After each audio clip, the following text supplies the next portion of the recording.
E vamos acompanhar agora a sessão ao vivo direto do plenário. Boa tarde a todos. Declaro aberta essa sessão extraordinária do Supremo Tribunal Federal por meio de videoconferência e passo a palavra à senhora secretária, que fará a leitura da ata da sessão anterior. Ata da 22ª sessão ordinária do plenário do Supremo Tribunal Federal, realizada inteiramente por videoconferência em 2 de setembro de 2020. Presidência do senhor ministro Dias Toffoli, presentes à sessão os senhores ministros Marco Aurélio, Gilmar Mendes, Ricardo Lewandowski, Carmen Lúcia, Luiz Fux, Rosa Weber, Roberto Barroso, Edson Fachin e Alexandre de Moraes. Ausente por motivo de licença médica o senhor ministro Celso Mello. Vice-procurador-geral da República, doutor Humberto Jaques de Medeiros. Abriu-se a sessão às 14h17, sendo lida e aprovada a ata da sessão anterior. Pergunto se há alguma observação a ser feita e, não havendo, declaro a ata aprovada. Senhoras e senhores ministros, senhor Procurador-Geral da República em exercício, senhor Advogado-Geral, senhoras e senhores advogados, servidores, imprensa, todos que nos acompanham, antes de apregoar o primeiro item da pauta, que é a ação direta 2135, de relatoria da ministra Carmen Lúcia, incumbe-me trazer uma lista que estava em plenário virtual de minha relatoria como presidente e que o ministro Alexandre de Moraes pediu destaque. Trata-se da lista de número 269/2020, de relatoria da presidência. Agravo regimental nos embargos de declaração na suspensão de segurança 5306. Agravante Tribunal de Contas do Estado do Piauí, agravado Tribunal de Justiça do Estado do Piauí. Interessado Construtora Novo Milênio Limitada. Eu vou aqui reproduzir a ementa e, se for necessário, depois faço maiores esclarecimentos após o voto do ministro Alexandre de Moraes, que pediu destaque. Eu digo que o pedido de suspensão de segurança não objetiva a reforma ou anulação da decisão impugnada, não sendo, portanto, instrumento idôneo para a reapreciação judicial. A participação do TCU no processo de anulação, resolução ou de resilição de contratos, conforme haja ou não o elemento ilícito ou o culposo na causa determinante da extinção anormal da havença, limitar-se-ia a determinar essa conduta à autoridade. Citei precedentes no voto.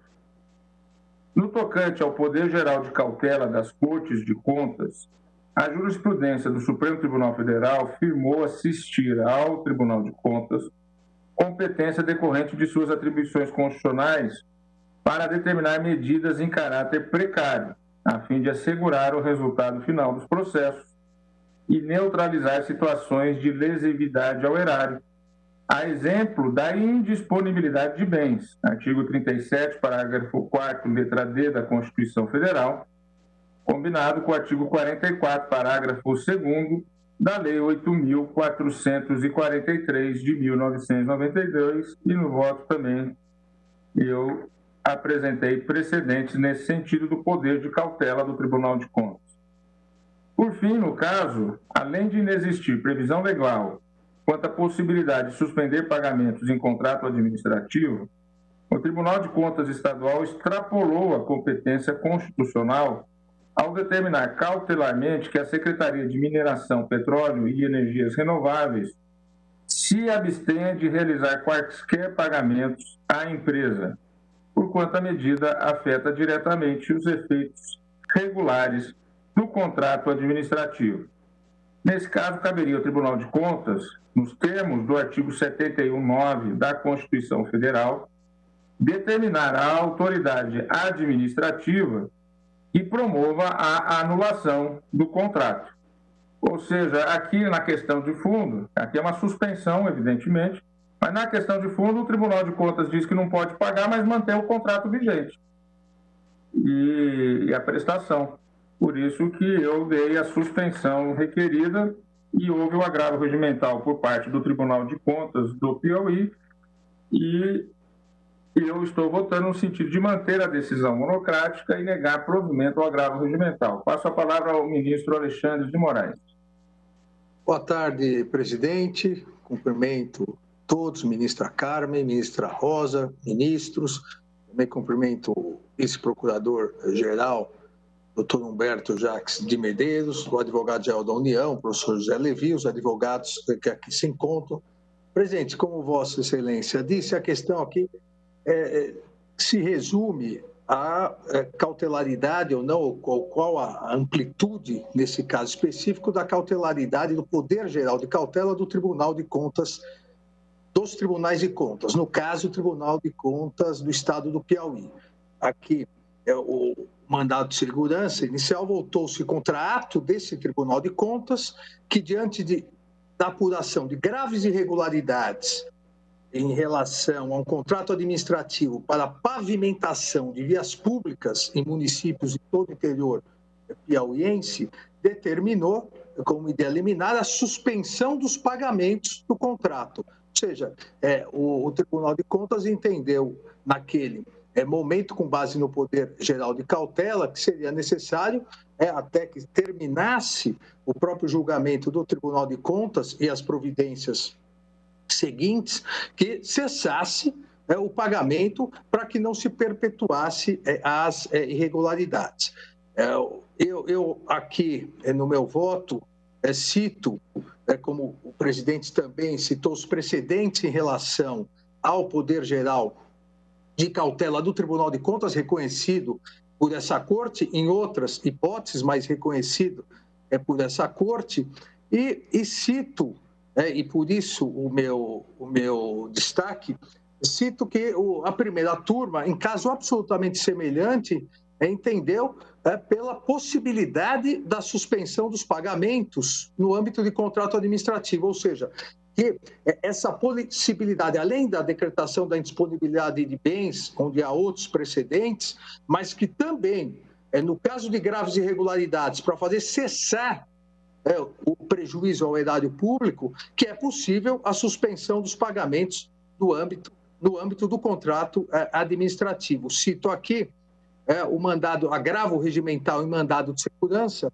35.038 de relatoria da eminente ministra Rosa Weber, julgado pela primeira turma no finalzinho do ano passado, em 12/11 de 2019, onde exatamente, como disse, a hipótese foi a mesma, só que envolvendo, nesse caso, o Tribunal de Contas da União, que determinou a suspensão desses pagamentos. À época, me manifestei que dentro do Poder Geral de Cautela, reconhecido pelo Supremo, dos Tribunais de Contas, citei mandado de segurança 24510, da relatoria da eminente ministra Ellen Grace, um outro paradigma importante citado pelo ministro Gilmar, relatoria ministro Gilmar, mandado de segurança 33092, e me manifestei no sentido de que, nessa hipótese, incorporou-se em nosso ordenamento jurídico a doutrina constitucional nascida na Suprema Corte norte-americana da teoria dos poderes implícitos, ou seja, o órgão deve dispor de todas as funções necessárias para cumprir, todas as funções necessárias, inclusive as implícitas, para cumprir as suas funções constitucionais, desde que, e saliento isso porque nós temos um caso importantíssimo a ser julgado, onde vamos delimitar essa questão, mas desde que não haja expressa previsão legal em contrário, ou desde que nas expressas previsões legais não se destine essas funções a outros órgãos. No caso aqui em questão, me parece que a possibilidade de, uma vez durante o procedimento no Tribunal de Contas, verificada irregularidades, gravíssimas irregularidades, se suspenda a execução do contrato, com respectiva suspensão dos pagamentos dos contratos, isso estaria dentro das funções implícitas do Tribunal de Contas, dentro da ideia da teoria dos poderes implícitos. Por isso, presidente, peço todas as vênias a Vossa Excelência para divergir de Vossa Excelência, reafirmando a posição que já sustentei na primeira turma, razão pela qual dou provimento ao agravo interno para deferir o pedido de suspensão da segurança, uma vez que entendo presentes aqui, na verdade, o perigo inverso. Quando o Tribunal de Justiça do Piauí suspendeu essa determinação do Tribunal de Contas, entendo aqui que caberia a suspensão de segurança, porque há o perigo inverso ao erário público. Então, dou provimento ao agravo para deferir o pedido de suspensão. Obrigado, presidente. Agradeço ao ministro Alexandre de Moraes. Aqui eu só realço que eu não estou sendo contrário ao Poder Geral de Cautela. É que, no caso específico, há peculiaridades, como, por exemplo, pela legislação do Estado do Piauí, no caso de sustar contratos, demandaria, através de dispositivo da Constituição do Estado do Piauí, a notificação da Assembleia Legislativa para anulação da avença. E aqui se suspendeu, entre outras medidas tomadas em relação aos sócios das empresas e as empresas, se suspendeu os pagamentos, mantendo o contrato vigente. Então, essa é uma questão que tem certas peculiaridades. No caso concreto, eu vejo que o ministro Marco Aurélio pede a palavra. Ministro Marco Aurélio, com a palavra. Presidente, uma ponderação apenas. No tocante ao Tribunal de Contas da União, nós temos uma regência direcionada ao setor público, envolvido, evidentemente, servidor, envolvido órgão da administração pública. E aí, quanto ao Tribunal de Contas da União, o que se constata relativamente a contratos que envolvem prestadores de serviços particulares? Se constata que o parágrafo 1º do artigo 71 é explícito ao prever que, no caso de contrato, o ato de sustação será adotado diretamente por quem? Pelo Tribunal de Contas da União? Não. Pelo Congresso Nacional. Aí nós teríamos a Corte de Contas do Piauí com um poder superior àquele que é reconhecido pela Constituição Federal ao Tribunal de Contas. Era a ponderação que eu queria fazer para não se ter uma cápsula de minúcia numa interpretação considerado o Tribunal de Contas da União. Ministro Lewandowski pede a palavra. Presidente, eu me permitiria fazer uma sugestão. Este caso é um caso extremamente importante e que diz respeito ao poder de cautela dos tribunais de conta, não apenas da União, como dos próprios estados. Nós temos, como disse o ministro Alexandre de Moraes, um caso em julgamento que estava no virtual e que houve um pedido de destaque, salvo engano, pelo próprio ministro Alexandre de Moraes, em que nós estamos estudando amplamente o poder cautelar dos tribunais de contas, inclusive uma questão que me parece extremamente relevante, que é aquela que diz respeito à desconsideração da personalidade jurídica das empresas. Então, neste MS, cujo número não me ocorre neste momento, nós vamos discutir todas essas questões, a questão dos poderes implícitos, a amplitude do poder cautelar geral e específico, e também vamos verificar até que ponto os tribunais de conta podem ou não, estão ou não invadindo a reserva de jurisdição.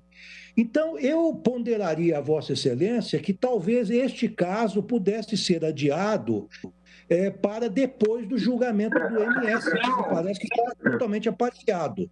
Para vir a ponderação que eu faço, Vossa Excelência poderia pedir vista, porque a partir do dia 10, esse caso, se eu não proferir o voto, vai para o ministro Luiz Fux. Eu só queria me desincumbir em relação ao agravo ainda na minha presidência. Por isso, eu não indico adiamento, mas Vossa Excelência poderia pedir vista e muito bem-vinda a vista para uma análise mais geral, realmente, porque aqui tem algumas peculiaridades específicas do caso.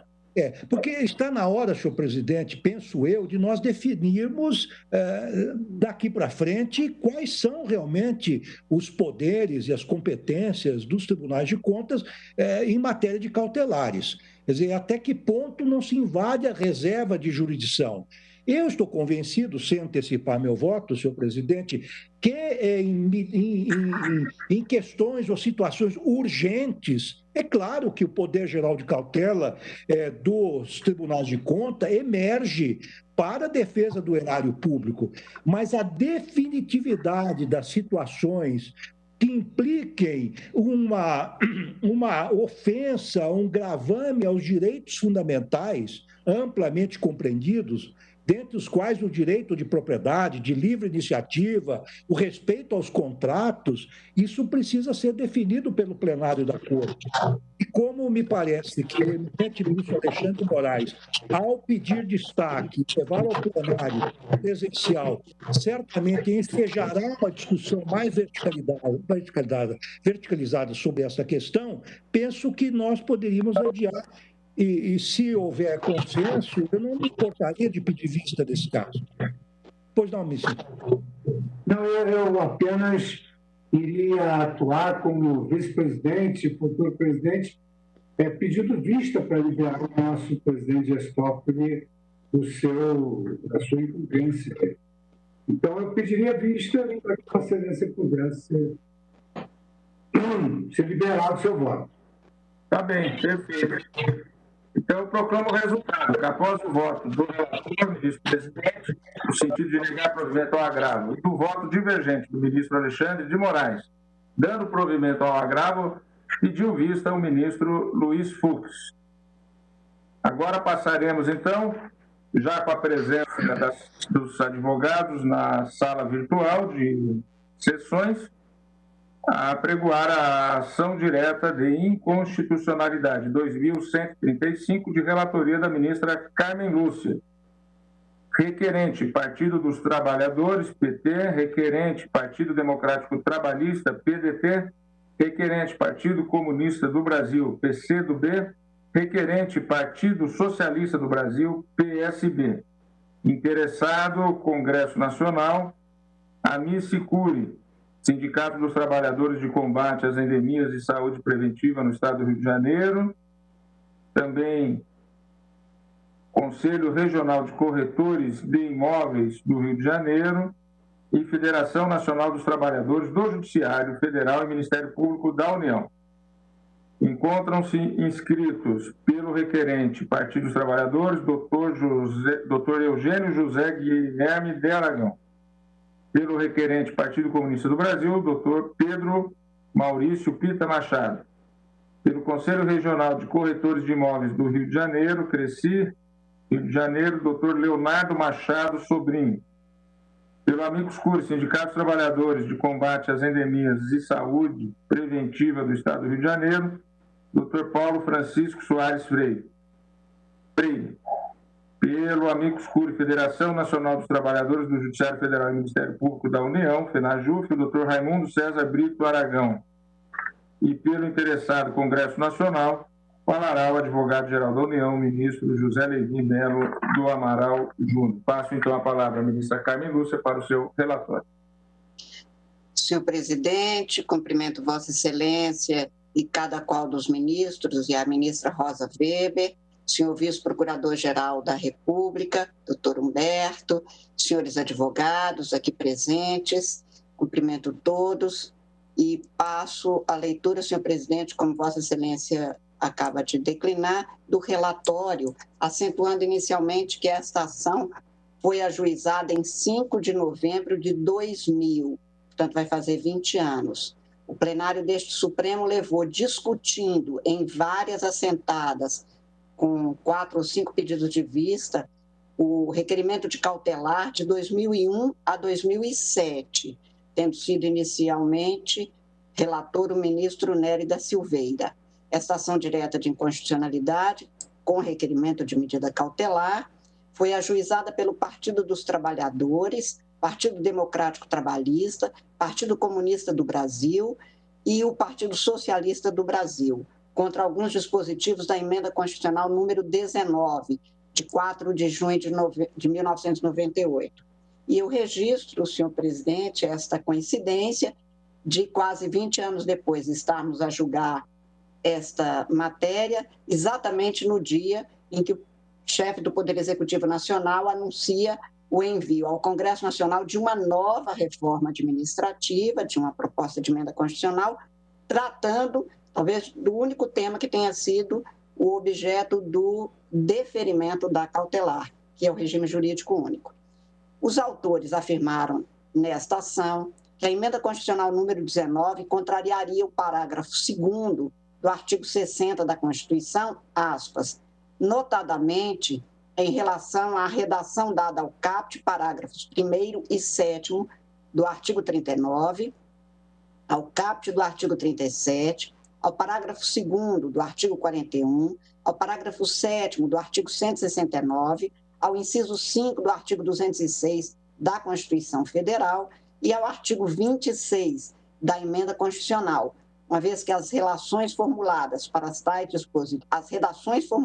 tais dispositivos e finalmente promulgadas não teriam sido validamente aprovadas pelo Congresso Nacional, como requer o referido parágrafo 2º. A menção é feita ao parágrafo 2º do artigo 60. Sustentam os autores haver afronta ao, aspas, parágrafo 4º do artigo 60, uma vez que foram promovidas alterações nos incisos 10 e 13 do artigo 37, no parágrafo 1º do artigo 39, no artigo 135 da Constituição Federal, que tendem a abolir direitos e garantias individuais, notadamente o direito à isonomia de tratamento assegurado no caput do artigo 5º da Constituição Federal, fecho aspas.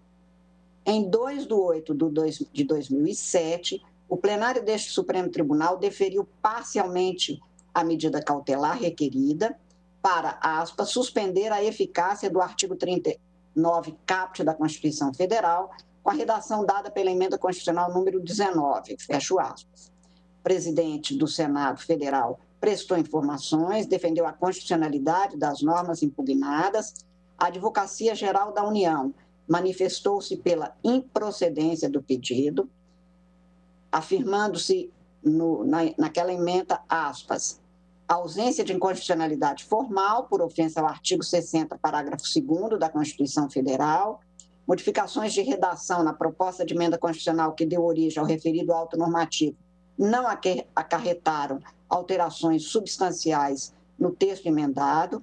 Do mesmo modo, as alterações promovidas pelo Senado Federal não têm o condão de determinar o retorno do projeto emendado à casa iniciadora, porque não modificariam o comando jurídico dos dispositivos emendados, cita precedentes, e a Procuradoria-Geral da República opinou pela procedência parcial da ação nos seguintes termos, aspas, alteração do artigo 39 da Constituição Federal, que dispõe sobre regime jurídico único para possibilitar o contrato de emprego público, inconstitucionalidade formal, violação ao artigo 60, parágrafo 2º da Constituição da República Federativa, ante a ausência de quórum na Câmara dos Deputados, quando da apreciação em primeiro turno do destaque para votação em separado, DVS número 9, substituição, na elaboração da proposta levada a segundo turno, da redação original do caput do artigo 39, pelo texto inicialmente previsto para o parágrafo 2º do mesmo dispositivo, nos termos do dispositivo aprovado, supressão de texto constitucional, da expressa menção ao sistema de regime jurídico único dos servidores da administração pública, parecer pela procedência parcial do pedido, em relação exatamente ao artigo 39 da Constituição. Fecho aspas. O Conselho Regional de Corretores de Imóveis do Rio de Janeiro, o Sindicato dos Trabalhadores em Saúde Preventiva e Combate às Endemias do Estado do Rio de Janeiro, a Federação Nacional dos Trabalhadores do Judiciário Federal e Ministério Público Federal da União, FENAJUF, foram admitidos como amici curiae. O senhor presidente já anunciou até mesmo a presença deles. Foram, senhor presidente, feitos pedidos de outras entidades que não foram admitidas. E este é o relatório que faço, né, para ouvirmos, então, os senhores advogados. Muito obrigada, senhor presidente. Agradeço a ministra relatora Carmen Lúcia. E agora, pelo requerente Partido dos Trabalhadores, passo a palavra ao doutor Eugênio José Guilherme de Aragão. Excelentíssimo senhor presidente, ministro Dias Toffoli, excelentíssima senhora ministra relatora, ministra Carmen Lúcia, senhoras ministras, senhores ministros, senhores colegas, advogados, servidores, todos aqui presentes, minhas senhoras e meus senhores. Essa ADIM, ela, vamos dizer, já tem aqui, como lembrou a ministra relatora, já tem 20 anos, né? E foi dentro de um contexto realmente determinado, que quando foi aprovada a emenda constitucional 19, e ali se tentou abolir o regime jurídico único. Essa era a questão central. E algumas outras laterais que dizem respeito também ao usufruto de direitos dos servidores. Depois, em 2007, tivemos uma liminar concedida, né, para suspender a alteração do artigo 39, parágrafo do caput do artigo 39. E desde então, nós estamos aguardando o desfecho, agora já chegando às vésperas da reforma administrativa proposta pelo governo do presidente Bolsonaro. Eu vou aqui me ater principalmente nas questões mais de inconstitucionalidade formal, deixando ao colega do Partido Comunista do Brasil, o doutor Pedro Machado, para cuidar, então, das materiais, né? A questão principal aqui é do artigo 39, caput, né, que estabelece o regime jurídico único. O que aconteceu? Na hora da votação, da alteração desse dispositivo, foi apresentado um destaque de voto em separado, o DVS 9, né, para que essa questão especificamente lograsse uma votação própria.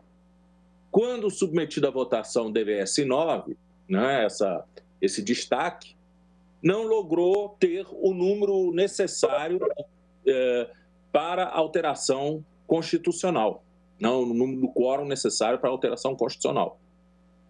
Na hora de fazer a redação definitiva, de adequar a redação, o relator, então, o deputado Moreira Franco, ele resolveu simplesmente, como entendia que não tinha sido aprovada a redação nova do caput, simplesmente resolveu ignorar a redação antiga do caput do artigo 39 e subiu, na verdade, o parágrafo 4º do artigo 39 para o caput, simplesmente para não ficar o artigo sem caput, ao invés de simplesmente conservar a redação antiga, que é aquela que prevaleceria, já que a nova redação não foi aprovada, né? Então, ali nós tivemos quase que uma, vamos dizer, alteração quase que grosseira do texto constitucional, e tanto que essa parte foi objeto da medida cautelar concedida por esse excelso pretório, né, suspendendo, portanto, essa alteração. Mas não foi só isso. O deputado Moreira Franco, ele promoveu ainda 7 outras alterações. No parágrafo 1º do artigo 39, em que ele alterou a palavra política remuneratória por sistema remuneratório, né? No parágrafo 4º, né, ele também alterou aqui para exacerbar as vedações de incorporação de vantagem dos servidores públicos. No parágrafo 7º do artigo 39, houve a troca da contração do pelo D, naquilo que diz respeito dos recursos orçamentários que são decorrentes da sobra na execução orçamentária para a capacitação técnica de servidores. Simplesmente ficou parecendo que só parte desses recursos iriam para a capacitação técnica, quando a redação original era que todos os recursos, daí e não dos recursos, e não de recursos. No artigo 41, parágrafo 2º, né, teve também uma alteração, colocando-se incluindo-se a expressão ser estável naquilo que diz respeito à possibilidade de retorno ao cargo de origem de servidor que ocupava aquele posto que voltou a ser preenchido por outro servidor e que teve sua demissão anulada por decisão judicial, ou seja, simplesmente criou uma nova condição que não estava prevista antes. Depois, no artigo 169, no parágrafo 7º também, quando se fala da previsão da edição de norma geral para a demissão de servidor ativo por descumprimento da lei orçamentária, né? Antes era prevista regras, né? Enquanto agora é a norma geral, né? Ou seja, o que hoje sugere que outros entes da federação também teriam que seguir essa norma. Depois, o 206, inciso 5º, né? Em que aqui se fala de planos de carreira de professores ao invés de plano, porque, na verdade, é um plano único que estava previsto antes, foi mudado para o plural. E no caput do artigo 37, substituindo-se a expressão qualidade de serviço prestado por eficiência. E isso realmente é algo bem diferente. Qualidade é um termo muito mais amplo do que eficiência, que tem um significado mais específico.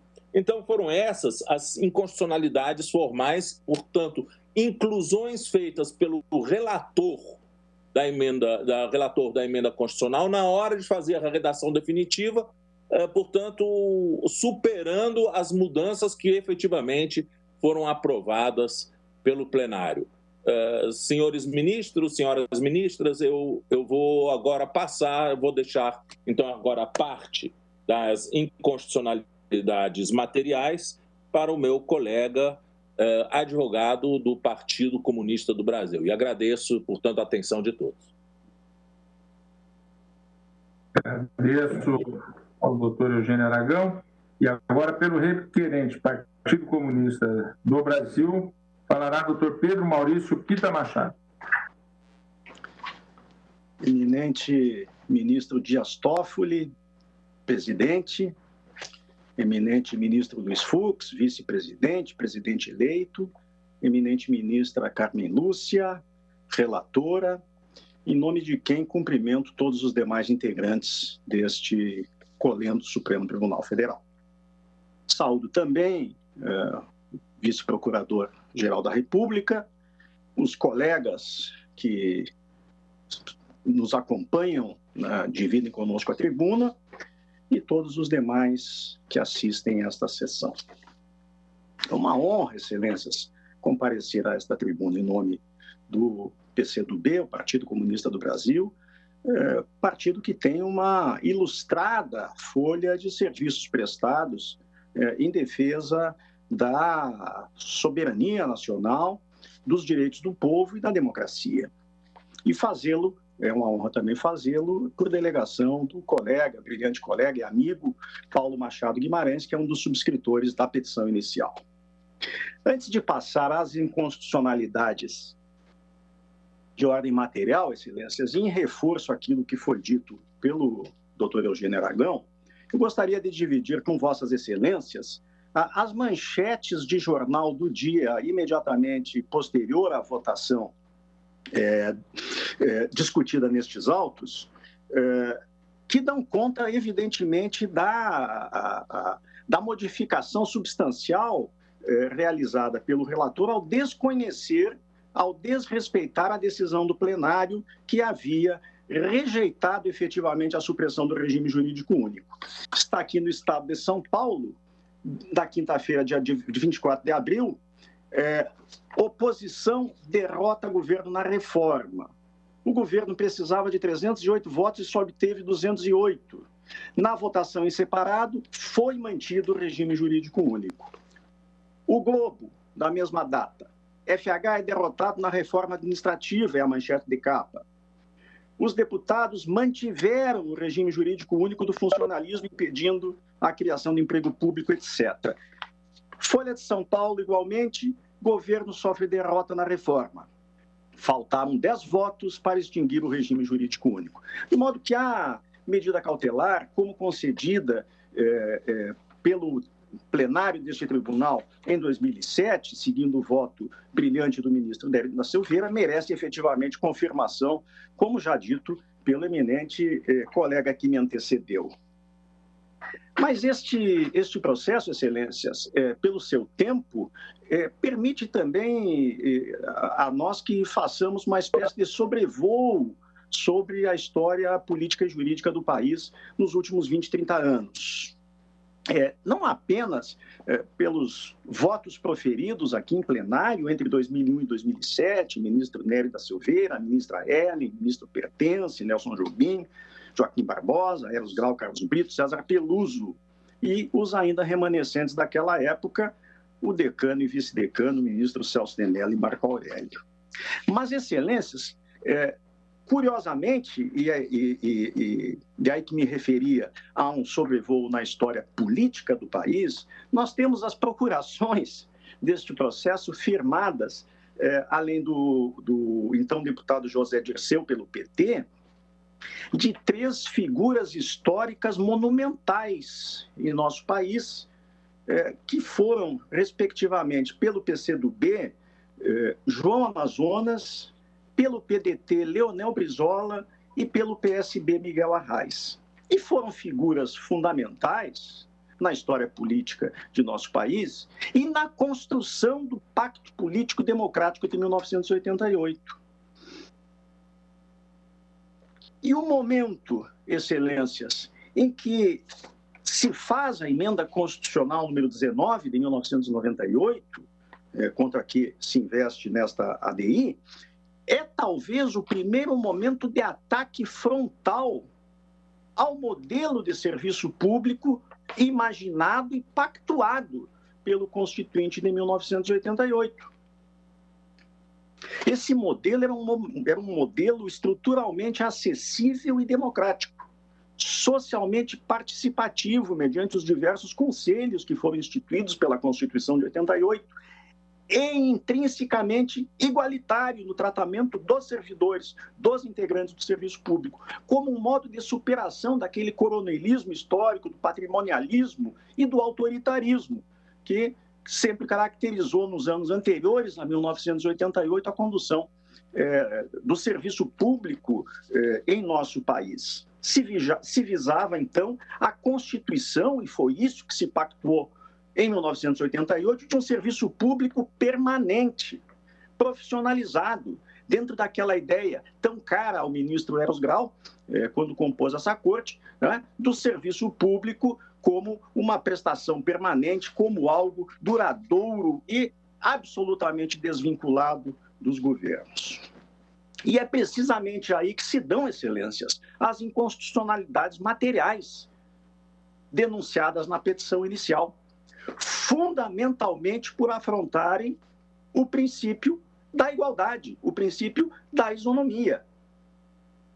Superada aquela ideia inicial de igualdade perante a lei e adotada a ideia keynesiana de igualdade na lei, não há espaço para que se institua numa Constituição essencialmente isonômica, né, possibilidades de tratamentos diferenciados àqueles que se encontram em situações iguais. Dizia Francisco Campos, um dos mais notórios estudiosos do princípio da isonomia na história do direito brasileiro, que esse mandamento constitucional se dirige fundamentalmente ao legislador. O professor Celso Antônio Bandeira de Mello adverte também no mesmo sentido que não só perante a norma posta se nivelam os indivíduos, mas a própria edição dela, da norma, assujeita-se ao dever de dispensar tratamento equânime às pessoas. A isonomia é um dos elementos fundantes do Estado Democrático de Direito. E à vista da isonomia, como tal, como cláusula pétrea, é que se dá a inconstitucionalidade material das alterações promovidas no artigo 39(10), 39, parágrafo 1º, e no artigo 135. O primeiro estabelece a obrigatoriedade da revisão geral nos mesmos índices e datas para todo o funcionalismo. E o que fez a emenda número 19 de 98 foi excluir os militares desta previsão constitucional, criando, evidentemente, uma diferenciação inusitada e inaceitável, com um privilégio aos servidores da carreira militar. Todos sabemos que a revisão geral tem uma finalidade distinta daqueles aumentos e reestruturações de carreira que sempre foram possíveis. Todavia, a revisão geral, esta deve ser isonômica. No artigo 39, parágrafo 1º, se previa a instituição da isonomia de vencimentos para cargos de atribuições iguais ou assemelhadas. E a nova redação suprimiu essa referência específica ao princípio da isonomia em termos de tratamento salarial no serviço público. Finalmente, o artigo 135 estabelecia também a isonomia entre as carreiras jurídicas e esta referência, pelo menos no que tange ao valor, foi suprimida, mantendo-se apenas a obrigatoriedade de adoção da mesma forma. Excelência, se não se entender a existência de frontal inconstitucionalidade no âmbito material, para a supressão destas normas apontadas, haverá necessidade, pelo menos, de se emprestar a elas uma interpretação conforme. Isso se diz com base na conhecida lição de José Afonso da Silva, doutrinador muito citado ontem no brilhante voto do ministro Ricardo Lewandowski, e que ensina que o fato da supressão desta referência explícita que havia no 39, parágrafo 1º, ao princípio da isonomia, não significa que a isonomia tenha deixado de existir nas relações funcionais. O princípio geral, diz ele, continua intocável no caput do artigo 5º. E diz também José Afonso da Silva: se ocorrer nas relações funcionais, inclusive de vencimentos, remuneração ou mesmo subsídios, um tratamento desigual para situações iguais, aí se terá a aplicação do princípio da isonomia. Isonomia compreendida, evidentemente, conforme a antiga lição do José Afonso, como paridade e não vinculação ou equiparação. Conclui José Afonso, e concluímos nós, que cargos ontologicamente iguais devem ter igual remuneração. Ou, dito de outra forma, que o trabalho igual deve ser igualmente remunerado. É com essas considerações, excelências, que o PCdoB requer a confirmação da medida cautelar já concedida, com a procedência da ação no que se refere ao caput do artigo 39. Requer também o reconhecimento das demais inconstitucionalidades materiais, como acima apontadas, ou sucessivamente que se lhe confira interpretação conforme a Constituição, de modo a desautorizar a aplicação ou interpretação que afronte o princípio da isonomia. Muito obrigado. Agradeço ao Dr. Pedro Maurício Machado. Agora daremos início às manifestações dos amici curiae. O Dr. César Brito pediu preferência porque estaria tendo algum tipo de preocupação com o sistema de videoconferência. Então, darei preferência a Vossa Excelência pelo amici curiae, Federação Nacional dos Trabalhadores do Judiciário Federal e Ministério Público da União, FENAJU, falará o Dr. César Brito. Ministro Presidente, já de logo agradecendo a deferência de Vossa Excelência, senhora ministra relatora, senhora ministra Rosa Weber, senhores ministros, colegas advogados que procederam e alguns que falarão a voz, meu colega do Ministério Público, servidores da Casa, que tem uma honra esta de representar como advogado da sua federação. Como aqui já bem posto, o tempo, senhor da razão, ele é um grande conselheiro para o julgamento deste processo. Aliás, na tribuna que agora ocupa, embora no campo virtual, já for ocupada neste mesmo processo pelo então advogado da União, o Gilmar Mendes, que hoje ocupa com muita honra uma cadeira de ministro do Supremo Tribunal Federal. É o tempo modificando as relações e o tempo trazendo grandes conselhos para todos nós. E aqui já registrado, historicamente, 3 grandes brasileiros que lutaram para consolidar a Constituição brasileira, e daqui falarei. Leonel Brizola, Miguel Arraes e João Amazonas, que eu vou acrescer com determinante no ajuizamento desta ação, como líder da oposição, o saudoso amigo Marcelo Deda, deputado federal, que teve uma participação muito grande, não só na apresentação do destaque, que resultou vitorioso, como bem pontuado aqui pelo advogado Eugênio e também Rita, que resultou na rejeição da modificação do espírito constitucional do regime jurídico único. E faço, em nome desses 4 que ilustraram a vida do brasileiro, a vitória da democracia contra o Estado autoritário, dedicando-se essa ADI a esses 4 bravos brasileiros. O que se debate aqui, e já foi muito bem posto, é o que quis a Constituição brasileira quando estabeleceu, no artigo 37, no artigo 39 e no 135, princípios fundamentais ao Pacto Federativo, não só a preservação dos princípios fundamentais, que ali é mencionado, inclusive, não podendo ser objeto de reforma, no parágrafo 2º do artigo 5º, dizendo que outros princípios não são excluídos da apreciação constitucional, mas o que quis a Constituição ao dizer que emenda constitucional também não poderá tratar do Pacto Federativo, aí entendido como um conjunto de normas que regulam as unidades especificamente, mas a forma com que se compõe o Estado. Acho que a Constituição brasileira, ele antecipou o que mais na frente Nelson Mandela fez, falando que era importante, quando se tem uma ruptura de um período autoritário para um período democrático, que alguns princípios fossem ressaltados. E por isso que eu chamo muito a Constituição brasileira de Constituição Cidadã. E ela traz como princípios do Pacto Federativo não só a isonomia e a igualdade, já que bem mencionados, mas também a fraternidade e a harmonia entre os poderes e entre os servidores públicos. Daí a expressão regime jurídico único, isonomia entre as carreiras, deixando muito bem claro de que era preciso estabelecer regras uniformes, regras que a federação, através dos seus entes, devesse observar.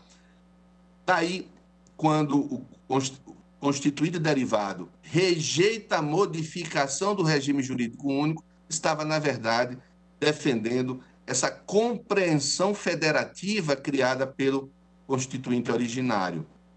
Mais ainda, se percebe que nos temas que estão postos, ele é repetido por diversas vezes em mais artigos. No artigo 135 da Constituição, que também inconstitucionalmente se buscou revogar, fala-se do inciso 10 do artigo 37 e o parágrafo 1º do artigo 39. Ora, ela repete nessa lógica de que as vidas dos servidores públicos, qualquer que seja do executivo, legislativo e do judiciário, deveria ter a mesma compreensão harmônica, a mesma compreensão. Daí porque se fala em regras uniformes. E aí vou tratar, Excelência, não só da questão, já que já posta, do regime jurídico único, já muito aprofundada, para tratar da inconstitucionalidade da reforma no que se refere ao inciso 10 do artigo 37. Essa, para mim, talvez seja a fórmula mais conciliadora, federativa de conservação do Estado Democrático de Direito, adotado pela Constituição. Não só no que se refere ao regime, mas quando ele diz expressamente os destinos dos servidores públicos que vão dar efetividade à ação do Estado, já que o Estado é um ser abstrato que precisa de pessoas para que se concretize a vontade, o sonhar constitucional do Estado Democrático de Direito, e os servidores precisam de garantias, não só de eficiência, mas garantia de que ele possa resistir à vontade do governante que se sente dono do Estado, para dizer que o servidor serve ao público, mas não serve ao governante. Daí, quando ele fala da impossibilidade do confisco, não se permitindo os reajustes, a recomposição dos reajustes inflacionários. Quando ele diz expressamente que não pode se destoar o reajuste do servidor civil e do servidor militar. Essa é uma cláusula fundamental. E por que essa cláusula está no espírito federativo da Constituição? Porque a Constituição disse expressamente ali, no inciso 10 do artigo 37, ora, eu não posso permitir que a força das armas imponha reajustes diferenciados. Eu não posso permitir que a força que aprisionou o Brasil por vários anos imponha reajuste dos demais servidores. Mas também disse, eu não quero que o poder civil vitorioso humilhe o poder militar que se despede por força da Constituição. E aí os dois têm que andar absolutamente juntos, reajustes no mesmo percentuais na mesma época, com recomposições do poder inflacionário. Essa é a cláusula do Pacto Federativo, das mais fundamentais para a conservação do Estado Democrático de Direito, cláusula mãe da Constituição Federal. Por isso, o Supremo, quando julgou várias vezes reajuste diferenciado, dizia que o inciso 10 do artigo 37 era absolutamente constitucional e fundamental para o Estado Democrático de Direito. Mas, de novo, o tempo mostra como nós estávamos certos. O tempo mostra quando nós estávamos certos, quando se diz que as Forças Armadas é um poder apartado. Muito bem posto, como quis a Constituição, pelo Supremo Tribunal Federal, em decisão de Vossa Excelência, ministro Toffoli, como também do ministro Fux e do ministro Celso de Mello, mostrando que a harmonia pretendida pela Constituição, o caminhar junto pretendido pela Constituição, era a cláusula fundamental e que não pode ter reajuste diferenciado. Agora, se falava até de extrapolar os tetos, quem fosse do poder derivado das armas. Por isso, também no que se refere ao mérito, é fundamental manter intacto o inciso 10 do artigo 37 e toda a compreensão da isonomia, não só do caput do artigo 39, mas o parágrafo 1º do artigo 39, repetido no artigo 135 da Constituição, quando fala que também no Poder Judiciário deveria ter essa harmonia. Esse é o sentido do artigo 135 na sua versão originária, quando a Constituição delega ao Poder Judiciário, trazendo novas atribuições ao Poder Judiciário, novas atribuições ao Ministério Público, e 32 vezes menciona, 23 vezes menciona a advocacia e a OAB, ela traz também no artigo 135 a função da harmonia. É preciso que as carreiras jurídicas, que têm esse papel fundamental de dar efetividade à Constituição e, portanto, ao Estado Democrático de Direito, observe o princípio da isonomia, observe a importância da igualdade entre as carreiras jurídicas. São fundamentos que embasam o Estado Democrático de Direito. Daí porque a ação de constitucionalidade diz claramente, ainda que não tivéssemos como temos o grave vício de forma, porque o Constituinte Derivado não quis acabar o regime jurídico único, daí porque ela expressamente diz que o andar junto, a harmonia, é a melhor forma de superar as divergências que nós tivemos. Claro que eu sou defensor muito do direito de memória e verdade, todos nós somos defensores, mas a solução, repito, talvez antecipando a visão conciliadora de Nelson Mandela, que lhe fez render o Prêmio Nobel da Paz, trouxe para todos nós. É preciso restabelecer essa compreensão harmônica de igualdade e de isonomia prevista pelo Constituinte originário. É fundamental nos tempos de hoje, porque nos tempos demonstraram, 20 anos depois da emenda, o erro que é separar servidores públicos. O erro que é dizer que uns servidores têm mais poder do que o outro, mas nós temos que obrigá-los a trabalhar junto, inclusive na época própria, quando se exige o reajuste geral para evitar confisco. Portanto, Excelência, encerrando e agradecendo mais uma vez, pede que seja julgado procedente a ação direta de constitucionalidade, louvando aqueles 4 lutadores aqui já mencionados por todos nós. É o que se requer. Agradeço ao doutor César Brito e agora falará pelo Amicus Curiae, Conselho Regional de Corretores de Imóveis do Rio de Janeiro, o doutor Leonardo Machado Sobrinho. Boa tarde, ministro-presidente Dias Toffoli, ministra Carmen Lúcia, relatora da ADI 2135, ministra Rosa Weber, ministros, eminente subprocurador-geral da República. ainda que nenhuma tese tenha sido fixada na decisão cautelar proferida em agosto de 2007, em relação ao regime de contratação de pessoal dos conselhos, tais entidades passaram a viver uma flagrante realidade inconstitucional por conta de 4 fundamentos. O primeiro, dos efeitos ex nunc da medida cautelar deferida na 2135, em agosto de 2007, da jurisprudência vinculante fixada pelo STF na DIR 1717, em novembro de 2002, até hoje não superada, no sentido de que os conselhos possuem natureza autárquica e integram a administração pública como qualquer outra autarquia. O terceiro, de algumas decisões monocráticas e orientações jurisprudenciais sem efeito vinculante, fixadas por ministros dessa Corte, nas quais, com fundamento na mesma cautelar deferida na 2135 e na jurisprudência fixada na DIR 1717, determinaram que os conselhos somente podem contratar pessoal pelo regime estatutário da Lei 8.112/90. Quarto fundamento, de decisões da Justiça Federal, em apertada síntese, seguindo essa orientação jurisprudencial, que declararam a nulidade de concursos públicos realizados pelos conselhos pelo regime seletista, determinaram que os conselhos só podem contratar pelo regime estatutário da Lei 8.112/90, proibiram concursos públicos pelo regime seletista, determinaram que os conselhos transformem seus empregados regidos pela CLT em servidores públicos federais regidos pela Lei 8.112/90, reconheceram que os empregados dos conselhos gozam da mesma estabilidade dos ocupantes de cargos públicos efetivos prevista no artigo 41 da Constituição Federal e determinaram a reintegração no cargo público e no regime estatutário de ex-empregados públicos dispensados sem justa causa. No entanto, ministros, essas decisões jamais poderão ser cumpridas e respeitadas, sobretudo porque não foram observados pelo menos 4 importantes obstáculos constitucionais intransponíveis. O primeiro, os conselhos não têm competência para enquadrar pessoal no regime estatutário da Lei 8.112/90. O segundo, os conselhos, muito embora tenham sido criados por lei federal como autarquias, não integram a estrutura estatal. O terceiro, não existem cargos públicos no âmbito dos conselhos criados por lei federal de iniciativa privativa do chefe do Poder Executivo Federal, como manda a Constituição Federal.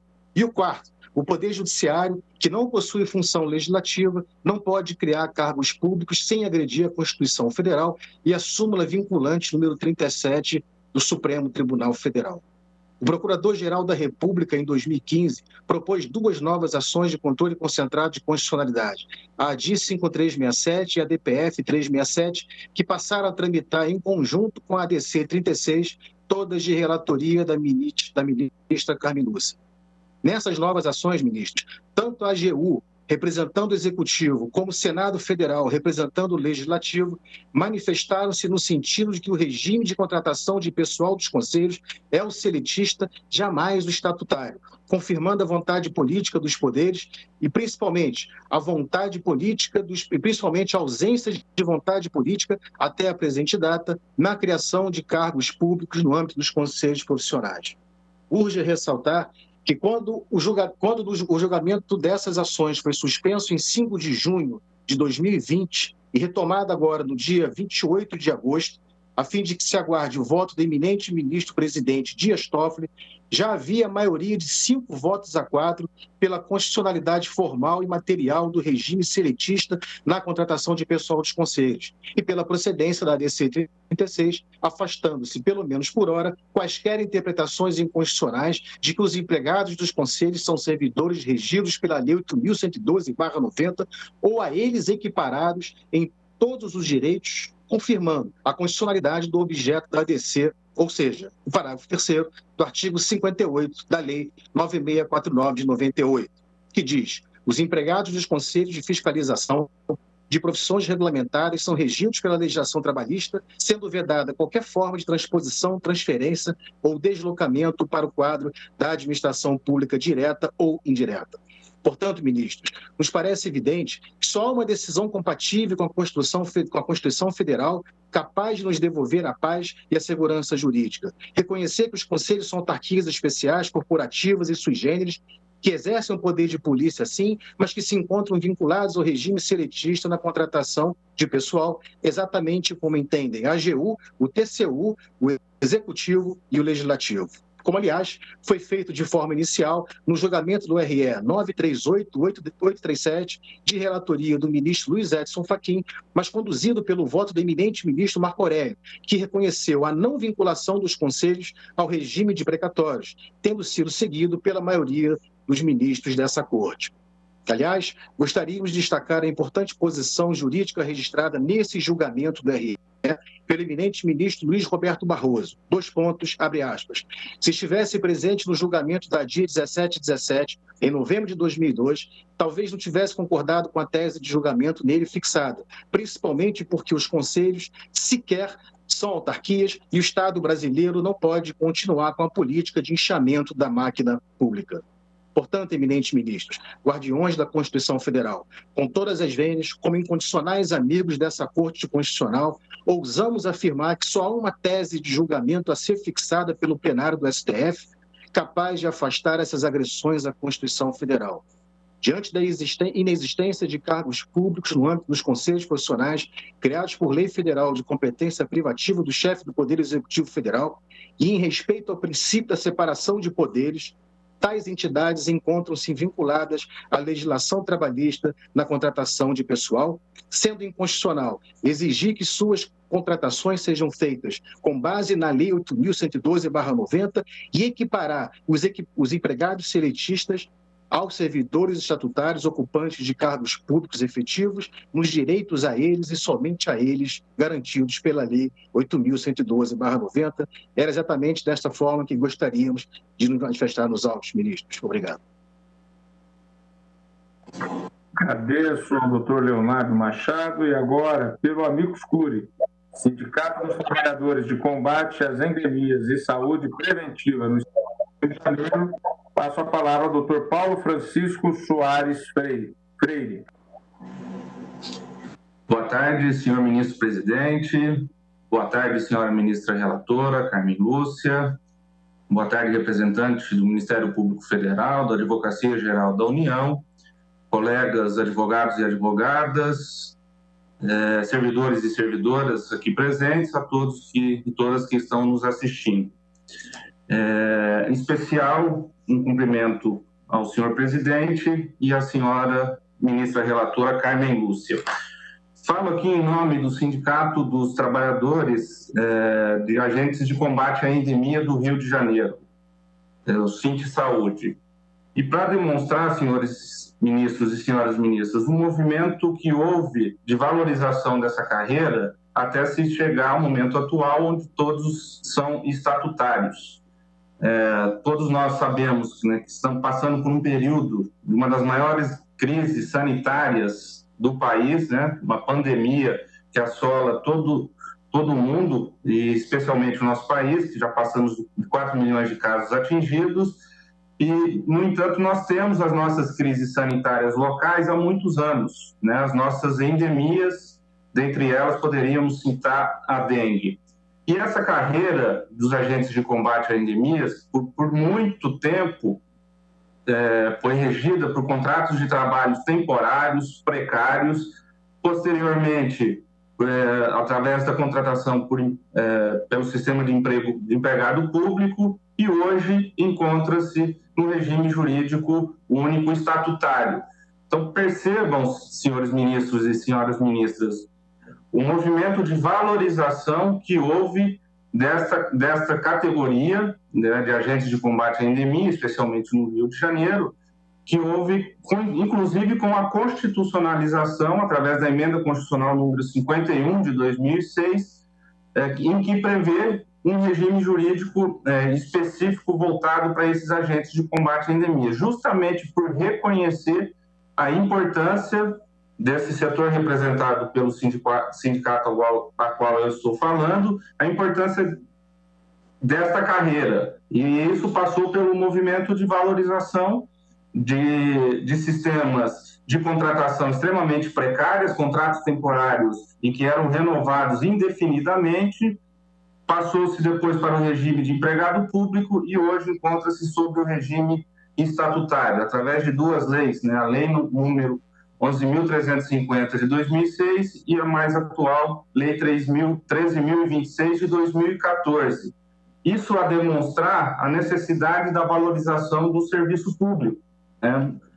Justamente, especialmente numa área de extrema fragilidade, que é a área da saúde pública, né? Estamos vivendo um período de pandemia que tem nos mostrado a importância do serviço público de saúde e que isso ocorreu de forma específica com esses agentes de combate à endemia. Então, senhoras ministras, senhores ministros, o meu papel aqui seria exatamente esse, demonstrar em períodos difíceis, né, de crise, uma das piores crises sanitárias que estamos vivendo, né, e talvez ainda mais grave o fato de que entre uma crise sanitária e outra, o tempo se encurta a exigir servidores públicos preparados, né, especializados, valorizados, que possam prestar esse serviço à população brasileira em nome do Estado Democrático de Direito. Então, o SINSAúde vem aqui, através dessa tribuna virtual, defender a procedência da ação direta de inconstitucionalidade 2135, no sentido de que haja valorização cada vez maior desses servidores que prestam serviços essenciais à população e à sociedade brasileira. Muito obrigado, senhor ministro-presidente. Agradeço ao doutor Paulo Francisco Soares Freire. E agora passo a palavra pelo Congresso Nacional ao ministro de Estado, advogado-geral da União, José Levi Melo do Amaral Júnior. Excelentíssimo senhor presidente do Supremo Tribunal Federal, ministro José Antônio Dias Toffoli, excelentíssimas senhoras ministras Carmen Lúcia e Rosa Weber, excelentíssimos senhores ministros do Supremo Tribunal Federal, permitam-me a todos cumprimentar de uma maneira especial na pessoa da excelentíssima senhora relatora ministra Carmen Lúcia, excelentíssimo senhor vice-procurador-geral da República, doutor Humberto Jacques, excelentíssimas senhoras advogadas, excelentíssimos senhores advogados, senhoras servidoras, senhores servidores, todos aqueles que nos assistem. A presente ação direta de inconstitucionalidade foi ajuizada em 27 de janeiro de 2000 e teve liminar deferida em parte, apenas em parte, em 2 de agosto de 2007. Foi deferida em parte única e exclusivamente em relação a um pretenso vício formal. Nenhuma das inconstitucionalidades materiais foi acolhida, nenhuma. A liminar foi deferida especificamente no ponto em que a emenda constitucional número 19, de 4 de junho de 1998, a reforma administrativa do governo Fernando Henrique Cardoso, buscou superar o regime jurídico único. Os votos condutores do ministro Nery da Silveira e da ministra Ellen Grace, digo condutores, seja pela convergência, seja pela sucessão regimental na relatoria do acórdão, esses votos condutores interpretam e, em essência, largamente interpretam normas regimentais e intenções do legislador. Em boa medida, adentro em questões marcadamente interna corporis, o que ficou evidenciado nos votos vencidos, um dos quais proferido por magistrado que prossegue na Corte, Sua Excelência, o ministro Ricardo Lewandowski. Permitam-me, Vossas Excelências, iniciar relembrando o minucioso voto vencido do excelentíssimo senhor ministro Nelson Jobim. E farei isso em 3 momentos. O primeiro dos quais é lembrar que tudo gira em torno de como compreender 2 destaques para a votação em separado. Não um, mas 2. Um de primeiro turno, outro de segundo turno. E esse ponto é decisivo. O que foi colocado em votação em primeiro turno? Um substitutivo. Explico. Havia uma PEC, a PEC 173 de 1995, cujo texto original tramitou primeiro na CCJ da Câmara. Aprovado, passou a uma comissão especial de mérito da Câmara. Tudo aqui é só na Câmara, não é na relação entre Câmara e Senado. É primeiro e segundo turnos de votação na Câmara, só Câmara. Então, havia uma PEC que tramitou na CCJ, foi a comissão especial da Câmara. Dado o número de emendas apresentadas, o relator apresentou um substitutivo representativo da discussão, que foi aprovado na comissão especial e foi a plenário. Portanto, permitam-me, Vossas Excelências, repetir a pergunta. O que foi colocado em primeiro turno de votação? O que foi colocado em primeiro turno de votação? Um substitutivo. Um substitutivo. O texto base desse substitutivo foi aprovado, ressalvados os destaques. No jargão mais usual, DVS. Essa aprovação foi no dia 23 de abril. Há pouco foram mencionados jornais publicados no dia seguinte, 24 de abril. Mas eu volto a este ponto no momento oportuno. O texto base do substitutivo foi aprovado, ressalvados os destaques. O DVS é um mecanismo regimental que tem limites quantitativos e esse mecanismo ele é dirigido, sobretudo, em favor da minoria. É um dispositivo,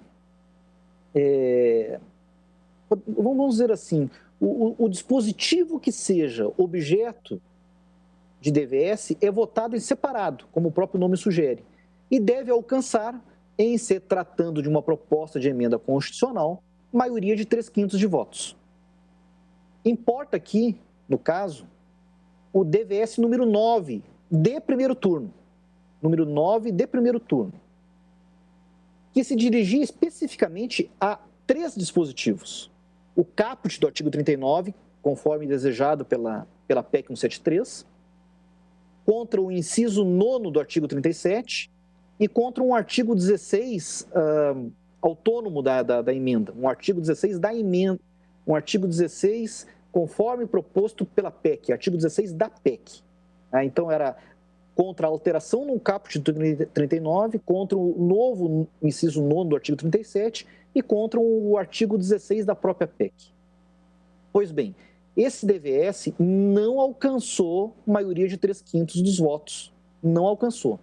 Portanto, os 3 dispositivos citados não foram aprovados, não foram sustentados e, assim, deixaram de fazer parte do substitutivo e não compuseram o texto que viria a ser submetido no segundo turno de votação.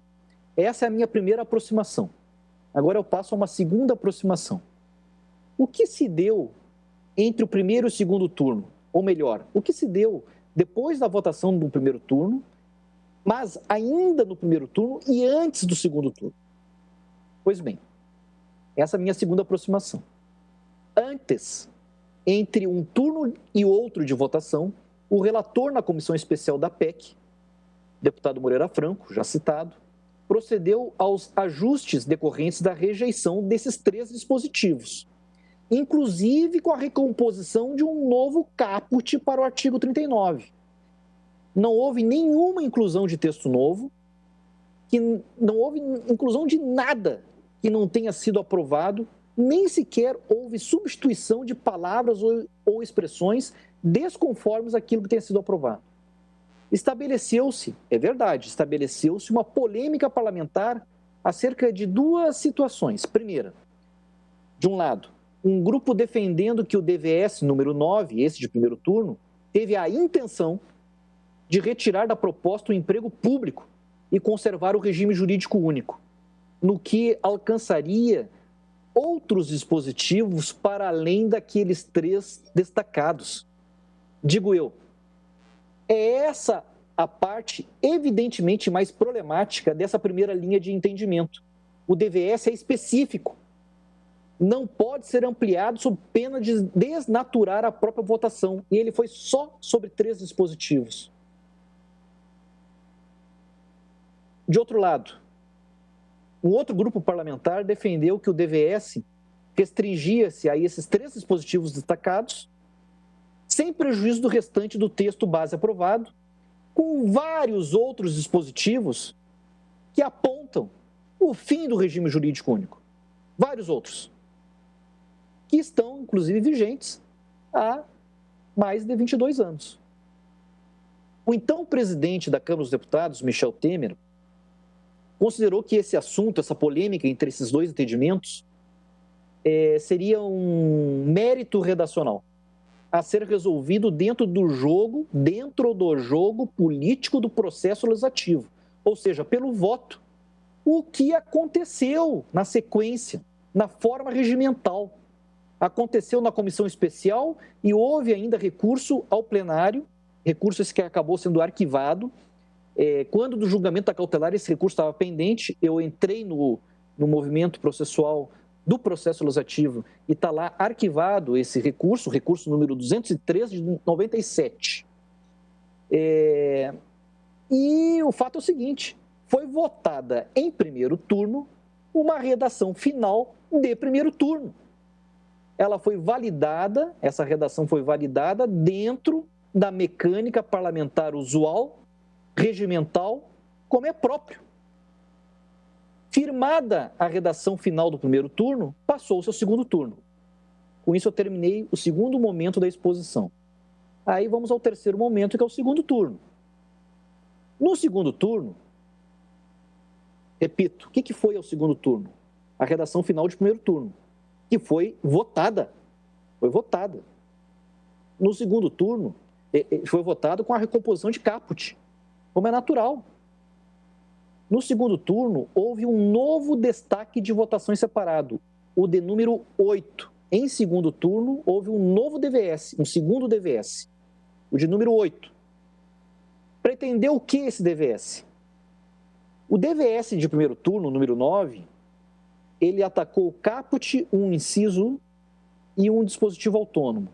E deixou vários outros dispositivos que pressupunham, denotam, a quebra do regime jurídico único. Diante disso, diante da insuficiência daquele DVS para quem queria acabar com o regime jurídico único, foi apresentado esse novo DVS, o de número 8, de segundo turno, pretendendo alvejar a integralidade do novo artigo 39, colocado em votação agora em segundo turno, nos termos da redação final de primeiro turno.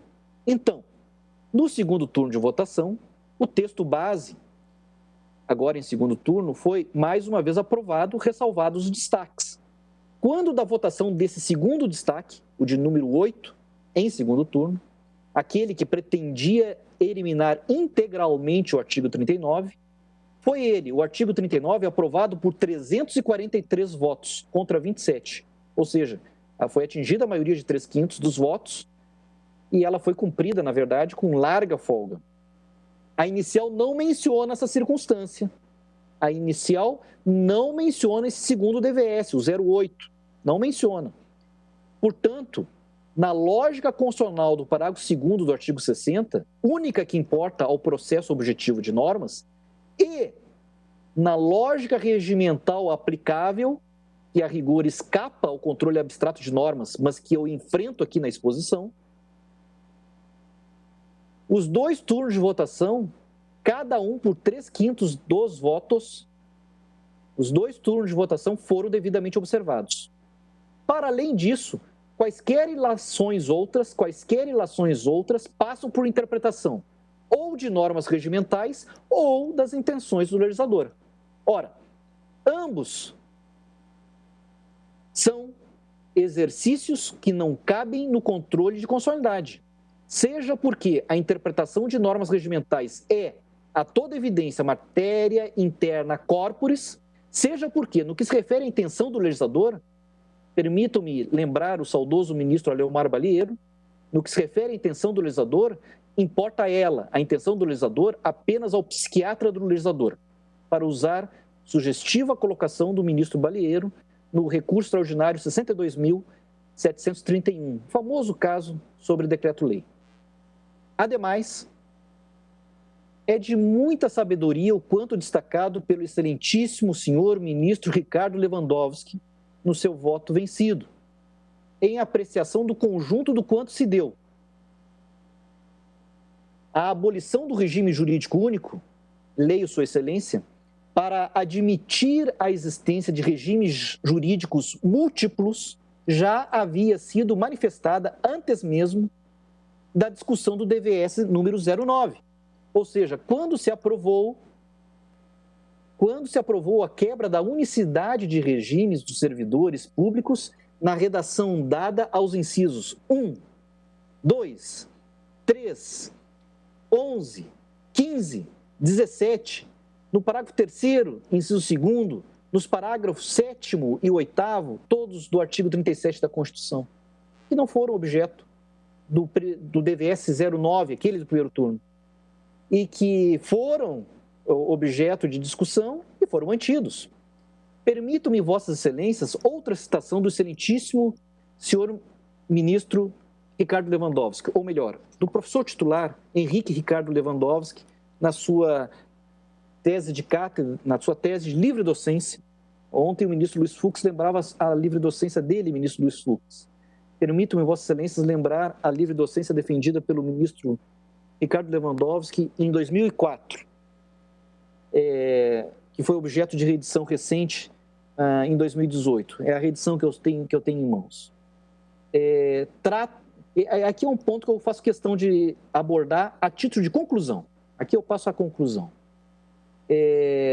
Nessa sede doutrinária, o ministro Lewandowski faz preciosas colocações acerca de federação.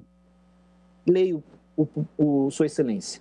Trata-se de uma forma de organização estatal, a federação, que assegura aos seus membros o desfrute das vantagens da unidade, ao mesmo tempo em que preserva os benefícios da diversidade. Digo eu, de fato, na vida real, há efetiva variação de regimes entre os entes. Assim, o pretendido regime jurídico resulta, na prática, vários regimes jurídicos. O regime jurídico único na vida real resulta, na prática, vários regimes jurídicos únicos, potencialmente um por ente, não necessariamente o mesmo, muito antes pelo contrário. O que me parece muito bom na lógica de um federalismo aberto, plural e saudável, na medida em que há reforço das autonomias locais de cada ente, de modo a permitir, promover e resguardar criatividades locais de cada ente, como é próprio ao federalismo, sobretudo quando não assombrado por pretensas e centralistas simetrias. Sim, por incrível que possa parecer, há quem ainda cogite de simetria. E aí, lembrando a Leomar Baleiro mais uma vez, nenhum de nós aqui certamente é simetrista. Sim. Permitam-me a pergunta. Por que não permitir, com o beneplácito do Constituinte derivado, como houve, mais de um regime jurídico em cada ente? A vida é plural. Por isso mesmo, a abertura de possibilidades ainda maiores de aprendizados recíprocos entre e intra-entes parece-me algo altamente desejável e recomendável ao bem do próprio federalismo e, portanto, das autonomias locais. Por fim, o tempo aqui não é de nenhuma dificuldade, mesmo em face da segurança jurídica. Não tenhamos receio, não tenhamos medo do tempo no contexto em causa. Explico com facilidade. A emenda 19 é de 4 de junho de 98. A ação direta foi ajuizada em 27 de janeiro de 2000, um ano e meio depois. A liminar foi deferida apenas em 2 de agosto de 2007. A própria liminar teve o cuidado de ressalvar as legislações de todas as esferas advindas neste longo interstício no pressuposto do fim do regime jurídico único. Passados 13 anos da liminar, a retomada da possibilidade que já existiu por quase 10 anos não traria nenhuma dificuldade, ao contrário, possivelmente representaria saudável oxigenação em termos de leque de possibilidades para os entes em suas respectivas esferas de autonomia. Isso é mérito, e esse mérito é sufragado por uma absoluta correção formal de tramitação da PEC no ponto impugnado, seja no aspecto constitucional, seja no aspecto regimental, como pretendi demonstrar, pedindo perdão pelo tempo, pelo alongado do tempo. Agradeço a oportunidade de me dirigir à Suprema Corte do nosso país. Muito obrigado. Obrigado ao advogado-geral da União. E agora passo a palavra ao Procurador-Geral da República em exercício, doutor Humberto Jacques. Muito boa tarde, senhor presidente. Muito boa tarde, senhores ministros. Saúdo as belas sustentações que me antecederam, na pessoa do doutor Pedro Maurício Pita Machado, que, honrando a tradição da advocacia nesse tribunal, sustenta de pé, mesmo sendo uma sessão virtual. Perceptível e faz ter orgulho da advocacia nacional. A intervenção do Ministério Público nesta causa é apenas para ressaltar o impacto que o tempo tem no sistema de controle de constitucionalidade concentrado que hoje nos debruçamos neste caso. Além de dados históricos belos que são lembrados, como um tempo em que estadistas como João Amazonas, Leonel Brizola, Miguel Arraes estavam no polo ativo de ações ao Supremo Tribunal Federal, além de questões muito caras serem trazidas à Corte em sede de ação direta, o que esse caso nos provoca a reflexão é como lidarmos com a estabilidade da Constituição, como lidarmos com a segurança das relações jurídicas e com a legitimidade na promoção de alterações na ordem constitucional. Estamos aqui diante de um caso evidente de inconstitucionalidade formal, e essa Corte já equacionou na medida cautelar há alguns anos atrás. É verdade que entre a edição da emenda e a medida cautelar transcorreu um tempo significativo, e esse tempo, pelo sistema que temos, era, a partir da medida cautelar, protegido pela eficácia ex nunc da medida cautelar. A questão mais profunda, ao ver do Ministério Público no dia de hoje, é a eficácia ex tunc deste julgamento a ser proferido, uma vez que agora não estamos mais em sede de cautelar, mas estamos em sede de mérito. Entende o Ministério Público que os fundamentos que esse tribunal, por composição assaz diversa da atual, já fez sobre a emenda constitucional, estão assentes e merecem toda sorte de respeito. E que a janela, como bem lembrou a relatora, que se abre agora para a alteração constitucional do regime dos servidores, mostra o espaço mais legítimo e mais democrático para qualquer intervenção no estado da arte da disciplina constitucional dos servidores públicos. E um provimento no dia de hoje que subverta a estabilidade que se criou ao longo desses 20 anos deste processo, entende o Ministério Público, seja de todo prudente não ser abalada. Gostaria apenas de reforçar que o sistema de controle concentrado com duas fases, a fase cautelar e a fase meritória, e esse intervalo entre essas duas fases permite, sim, um diálogo entre a Corte Constitucional e os poderes legislativo ou o poder constituinte derivado.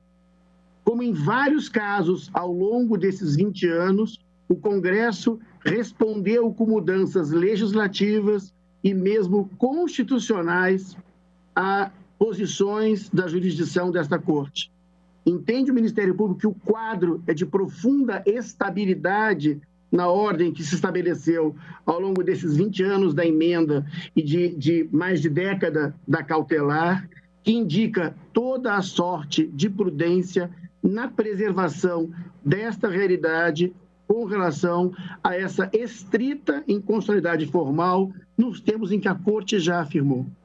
O que entende o Ministério Público que é desafiante é a reflexão sobre como dispor sobre as relações jurídicas travadas entre a edição da emenda e a medida cautelar, que entende aqui o problema não é da maior gravidade, uma vez que estaríamos lidando com regimes jurídicos de servidores públicos e é assente que não há direito adquirido a esse regime, o que significaria que essa Corte não deveria ter maiores dificuldades em dar a eficácia extunc à decisão do dia de hoje, mesmo havendo o transcurso de tanto tempo.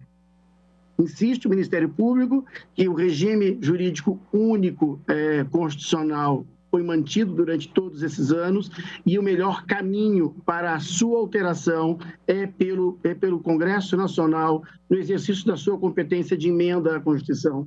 A estabilidade das relações jurídicas e a preservação da autoridade da Constituição, na dicção que essa Corte já tenha dado em sede cautelar, são valores que entende o Ministério Público devam ser preservados. É por isso que o Ministério Público entende que devem ser reafirmados os fundamentos do julgamento da medida cautelar, neste caso, e julgada procedente em parte a presente ação direta de inconstitucionalidade. Era isso que queríamos trazer à Corte. Muito obrigado. Agradeço ao doutor Humberto Jacques e suspendo a sessão para o intervalo regimental e retomaremos após o intervalo com o voto da eminente relatora. Está suspensa a sessão.